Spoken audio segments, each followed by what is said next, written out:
Senator Marcolita sa nangyayari kagabi na Divas Concert itong si Vice. Grabe, no? Sobrang bastos ang bunganga nitong baklitang ito. Kaya dapat ho ito parusahan ng mga Duterte diehard supporters at naparusahan na nga. Simula kagabi, nawala na po ito ng napakaraming subscriber itong muklo na ito.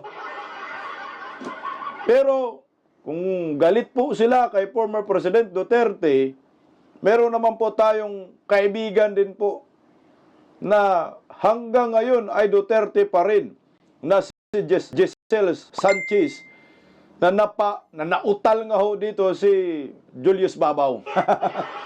Hindi makapaniwala si Julius Babaw sa sagot ni Giselle Sanchez, kasi alam naman natin si Julius Babaw ay legit pinklawan.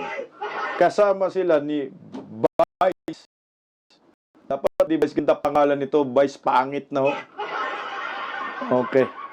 Kailan po ba nangyari ho ito? Kagabi po mga kabisap, trending po. Nagulat po ako ng research ko po.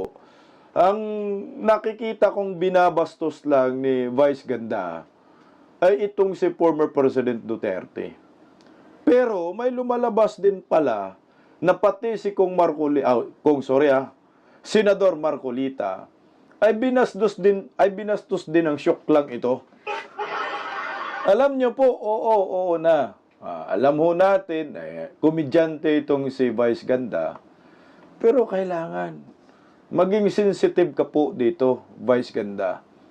Hindi mo alam kung ano yung pighati, ano yung sakit na nararamdaman ng mga supporters ng mga Duterte sa ginawa ho ng Marcos kay Tatay Digong na kinidnap at pinadala ho sa Netherlands.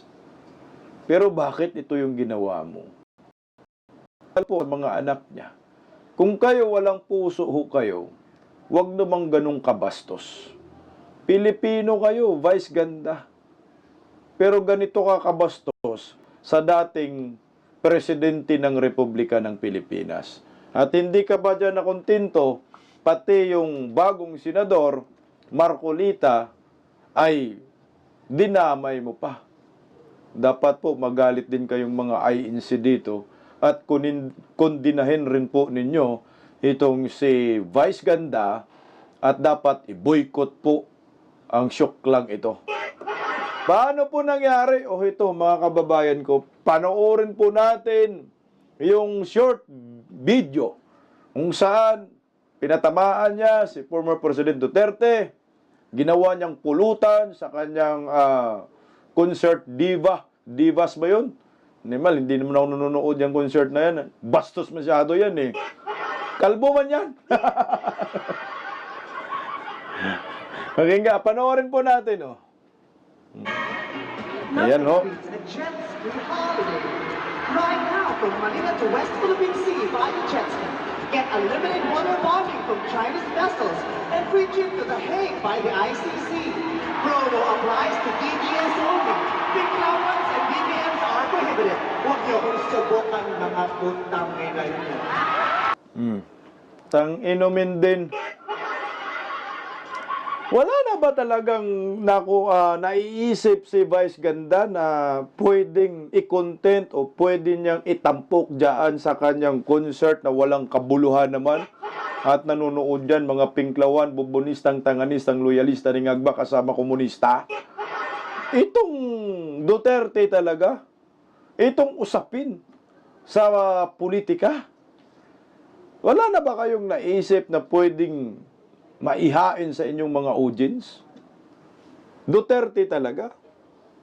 Sa bagay, no? Gusto lang naman nila mag-trending.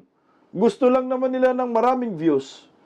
Kaya kailangan, kung gusto mong mag-trending, birahin mo ang mga Duterte. Mapag-uusapan ka talaga. Ito yung mga anti-Duterte na until now, hindi pa rin makakamove on. Na yung mga pinklawan, talaw, dilawan, pinapabagsak ng mga Duterte. Alam mo itong si Vice Ganda, okay sana ito eh. Kasi meron ding pusong pagkamatulungin, pero nangingibabaw ang pagkabastos. Nangingibabaw yung sausaw suka, mahuli bakla. Ito ho yun eh. Pasintabi sa mga kaibigan nating mga bakla. Pero, maiinis ka dito eh. Kay Vice Ganda. Hindi ba ho niya inisip na ilang milyong mga Pilipino ang nagluluksa sa pagkawala, sa pagkidnap kay former President Duterte, kasama ng mga OFW dyan, nasasaktan. Hindi na nga yung iba makapagtrabaho ng maayos eh. Dahil sa ginawa ho kay Tatay Digong at yung iba. Nagrarally pa mga ho tayo dito, bring PRRD home eh. Yung iba nasa The Hague, Netherlands. Nagpupuyat sila, gumagastos ng sariling pera ho nila para ho itong si former